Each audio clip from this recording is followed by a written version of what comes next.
For the first time in the UK, officers from a regional police force and British Transport Police will be based together to tackle crime and antisocial behaviour. The Travel Command Centre's cost just over £1 million and was officially opened by the Transport Secretary earlier today. Well, our transport correspondent Peter Plisner is there this evening. So, Peter, how exactly is this centre going to cut crime? Well, Mary, places like this are already cutting crime, but this centre's bigger and better than anything before. 50 screens with access to 800 cameras across the West Midlands. If operators notice something here, then officers on the ground can react incredibly quickly, as our reporter Kevin Reid has been finding out. Officers patrolling Birmingham's New Street station, but have a closer look and you'll see they're from different police forces. One from British Transport Police, the other West Midlands. Just noticed you've got your bag open. Yeah. Bit of advice really, and some opportunities might take the opportunity just to decide to help yourself to your purse or anything else. The patrols give officers from both forces the chance to exchange valuable experiences and policing knowledge, and it's not just confined to the rail network. The partnership means that not only will West Midlands Police join their colleagues at British Transport Police on the trains, but they'll also work alongside each other on the buses. Good afternoon, folks. We're from the Safe and Travel Police team, and we're here today because there's been an increase in antisocial behaviour on certain routes. Since we're in the partnership, same office, you're literally able to share information, live time, things that are going on between both police forces and between the Transport Authority as well, which is very useful.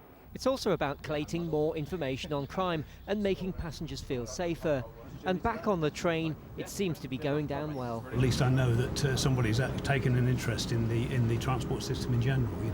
To me that's important. I guess it looks like they're looking for someone or something, but obviously if it helps, then yeah, it's a good idea, I guess.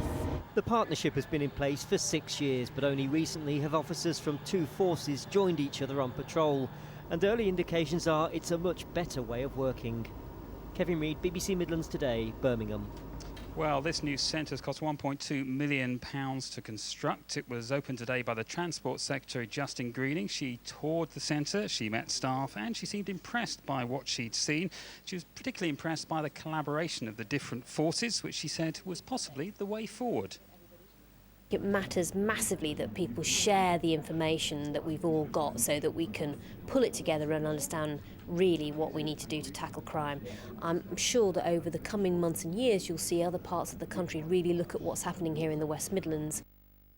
Joining me here are two people who've been involved in setting up this centre. Firstly, Councillor John Hunt, you're part of the Integrated Transport Authority. First, tell me, how do places like this improve safety on public transport? Well, they're part of a package of measures. As you've heard, the police teams are working together. What we have to do is make passengers feel secure on public transport, and we really have to deal with their concerns about antisocial behaviour. And is there evidence that people are shying away from public transport because they're worried about being attacked, perhaps? Yes, our recent surveys have shown real concern about antisocial behaviour. We've had feedback from young people too, so we're continually stepping up the investment in tackling the problem.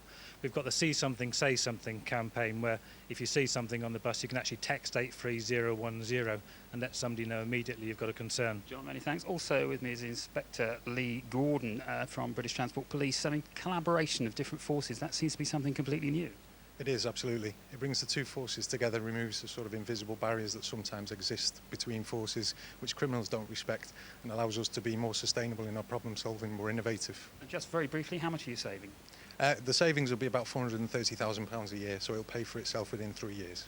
Lee and John, many thanks. Well, it may be big brotherish, but it's certainly helping to improve public transport safety.